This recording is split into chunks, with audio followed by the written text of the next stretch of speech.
Oke, selamat datang kembali dalam mata kuliah algoritma dan pemrograman. Kali ini kita sudah masuk topik yang keempat, ya, mengenai decision. Kemarin kita sudah topik ketiga, kita sudah belajar mengenai namanya flowchart, ya, diagram alir. Nah, di sini kita lihat bagian dari flowchart itu adalah decision.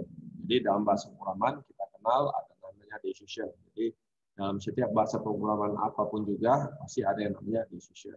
Nah, jadi kalau decision itu saya persingkat saja adalah decision adalah istilah yang dikenal dalam komputer untuk dalam pengambilan keputusan.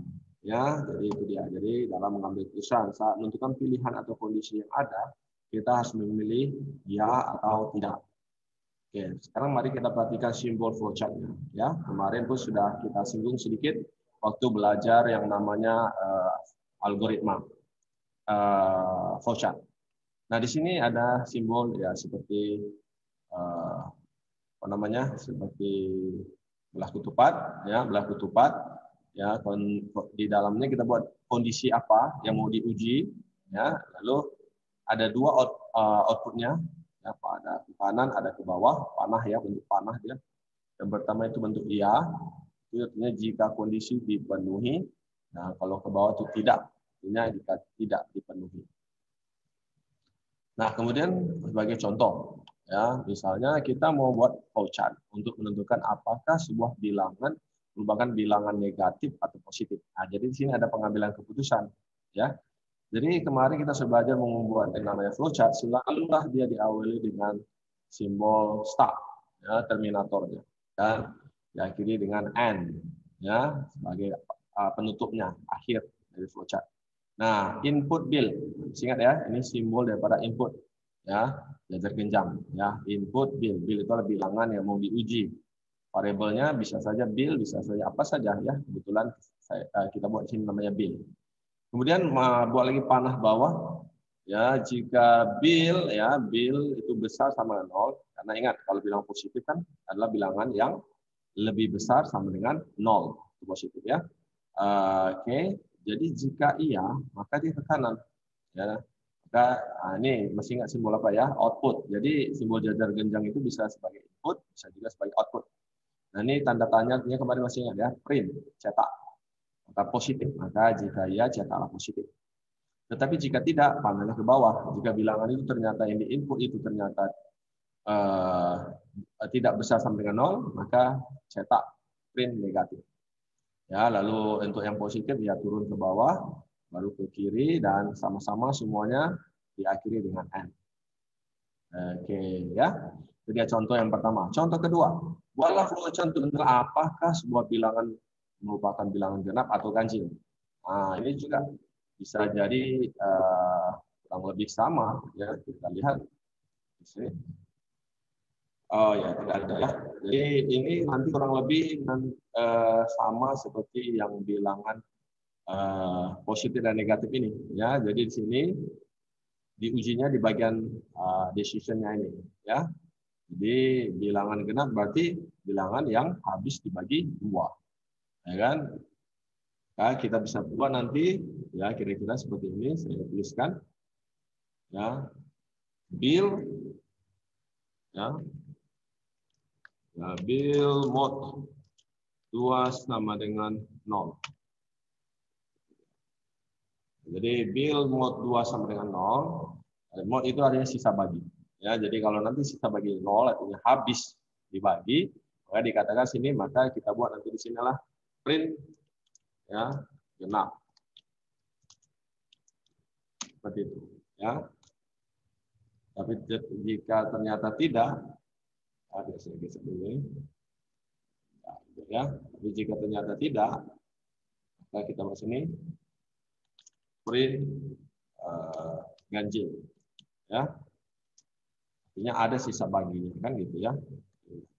Nah, begitulah kira-kira, yang kurang lebih sama seperti ketika kita membuat flowchart untuk bilangan positif dan bilangan negatif. Oke, jika tidak ada pertanyaan, kita lanjut lagi ke yang berikutnya. Nah, ini contoh nomor 3. Oke, kita dulu. Buatlah flowchart untuk menentukan ya, menentukan gaji pegawai berdasarkan golongan. Gitu ya, jika golongannya A, gajinya adalah 100.000. Jika golongan B, gajinya 250.000. Jika golongan C, gajinya 400.000. Nah, selalu diawali dengan start, ya, dan diakhiri dengan end. Jadi di sini kita lihat gambarnya. Nah, di sini kita selalu awali dengan input. Nah, ini bukan input bill ya, salah. Ini inputnya harusnya input goal. Jadi harusnya dia ini ya, salah cetak. Input goal. Karena apa? Karena yang diuji adalah golongan, ya. Begitu dia seharusnya. Input goal. Kemudian panah bawah. Nah, di sini kita perhatikan ada ya, kalau tadi kita cuma menggunakan satu kondisi ya, ini ada 1, 2 ya. Kalau kita perhatikan dia ada 2 ya, 1, 2 ya. Jadi yang pertama, jika goalnya sama dengan A, jika ya maka cetak dia 100.000. Jika tidak, diuji lagi. Nah, ya kan, golongannya apakah sama dengan B? Jika ya, cetak dia berapa gajinya tadi? 250.000. Ya kan? Nah, yang terakhir, jika tidak, berarti itu golongan C lah, berarti ya 400.000. Nah, jadi gitu ya. Artinya decision ini pengujiannya bisa saja lebih dari satu kali, ya, tergantung berapa banyak syarat yang harus diujinya. Oke, dan sama-sama semuanya diakhiri dengan N. Nah, itu dia tadi 3 contoh pembuatan flowchart decision. Sekarang, mari kita masuk ke dalam bahasa programnya. Dalam bahasa basic ada 2 statement yang dipakai. Yang pertama, if dan ditutup dengan and if, dan kemudian select case. Nah, bagaimana yang pertama dulu ya? If and if then else and if.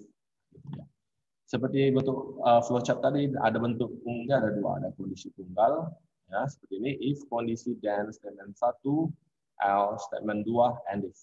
Gitu ya, kalau dia kondisinya tunggal ya. Contohnya tadi apa tadi? Misalnya bilangan genap, bilangan ganjil, bilangan positif, bilangan negatif. Nah, itu namanya kondisi tunggal ya. Tapi kalau kondisi jamak, di mana pilihannya besar sama dengan 2, artinya mulai dari 2 seperti apa tadi contohnya golongan tadi ya, A, B, C ya, besar sama 2. Maka gini dia, if kondisi 1 dan statement 1, else if. Nah, berarti kan else sama if-nya tidak pakai spasi ya. Oh ya, and if juga tidak pakai spasi. And if-nya sambung terus ya. Else if kondisi 2 dan statement 2 dan seterusnya mau berapa banyak di sini. Dan akhirnya ada else, jadi kondisi yang paling terakhir statement N baru tutup dengan and if. Oke.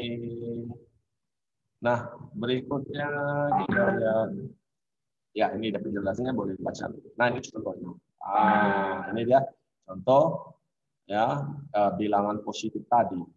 Ya, bilangan input masukkan sebuah bilangan ya, koma bill. If jika billnya besar sama 2, sama dengan 0, dan print bilangan positif. Else jika tidak, print bilangan negatif. And if. Ya, oke. Kemudian bagaimana contoh yang kedua, bilangan genap dan bilangan ganjil tadi. Bilangan genap dan bilangan ganjil tadi. Nah, ini dia. Input masukkan sebuah bilangan bill ya, bill, variabelnya bill. If bill mode sama dengan mode 2 sama 0 seperti saya bilang tadi, dan cetaklah bilangan genap. Else dia bilangan ganjil. And if. Ya, jadi kurang lebih sama ya. Itu dia. Tapi yang nomor 3 ini berbeda. Ya, coba lihat. Ini kan ada input golongan karyawan ya, goal string ya. Nah, ini string tahu ya kemarin ya kita belajar variabel, ada variabel numerik, ada variabel string. Kalau dia string dikasih $, ya kan, simbol $. Di belakang.